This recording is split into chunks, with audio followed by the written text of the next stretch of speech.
Did you know that you've most likely organized yourself, your life, and your brain to avoid the very thing that can accelerate your success, your learning, and your knowledge?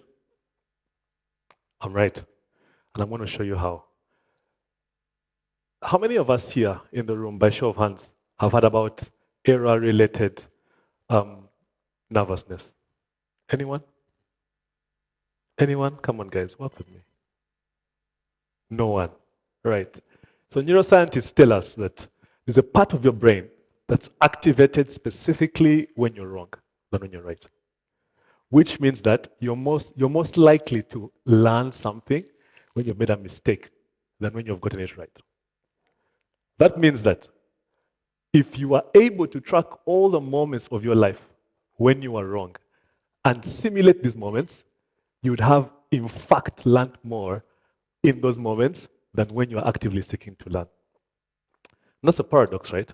Because the sad reality is this: most of us in this room, even I personally, we have been trained from scratch, from our parents, from school, from work, to avoid failure, isn't it? And that's saddening because failure is something we need to pursue. Pursue smartly, pursue intelligently, pursue wisely. I know you've all heard of this statistic that more than 90% of all businesses that are started, they collapse in the first year. What you don't know is that the 10% that survive, 90% of those 10%, the ones that survive, the big chunk of them, more than 80%, don't build the same idea they began with from the start. They all pivot, they all change. Which means that the 90% that fail most likely fail because they get fixated on that very same idea. And it's the story of a man called William Wrigley Jr. of the Wrigley Company. I know you've seen Orbit, and you've seen Big G, and you've seen Juicy Fruit, these chewing gums. William Wrigley began selling soap. And as the pack to his soap, he gave out baking powder. And what happened was crazy. People preferred the baking powder to the soap that he was selling for money. So he began selling baking powder. And as a pack, he gave out chewing gum. And guess what happened?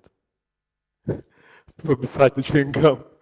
And so he pivoted and began selling chewing gum to build the billion-dollar company we know today as the Wrigley Company. So ask a question. Did William Wrigley fail at selling soap? Yes or no? Yes, he failed at selling soap. But did he fail at doing business? Did he fail? No. Because of that company, because of his mindset of changing, of embracing failure, today the Wrigley Company is one of the leading companies producing chewing gum. This is part of my own story. In fact, the Harvard Business School has now studied multiple organizations, high-performing organizations, and realized that the biggest departments, the ones that make it, are those that have the highest rates of failure. So in any department in the world, the highest performing has the highest failures. And that's my personal story. My entrepreneurial journey begins in South Sudan, in Juba. Yes. Of course, I'm here today, so I'm not there. Failed there, came back to Kampala, built a business, quote unquote. Failed there, joined one of the leading fintechs, if not the leading in Africa, left that to build my company now out of Nairobi. But that's the part of the story that highlights failure. My being here is not without South Sudan, because in South Sudan, when I failed to build that consultancy, I used to import items into South Sudan. What happened was, when I came back here when the war broke out, I changed to that idea. I began importing items here from the US and from Dubai and from China and built my first company called Internship, which I sold. That learning and that building that company led me on a journey to go to China, visit Alibaba. And it's in Alibaba where I met the founder of this fintech, billion-dollar valuation called Flutterwave, where I became the first employee out of Nigeria. And it's that in that company, building that idea, that then I got this new opportunity with the founders that I'm building with now. And so, have I ever failed? Yes. But again, have I ever failed? Maybe not.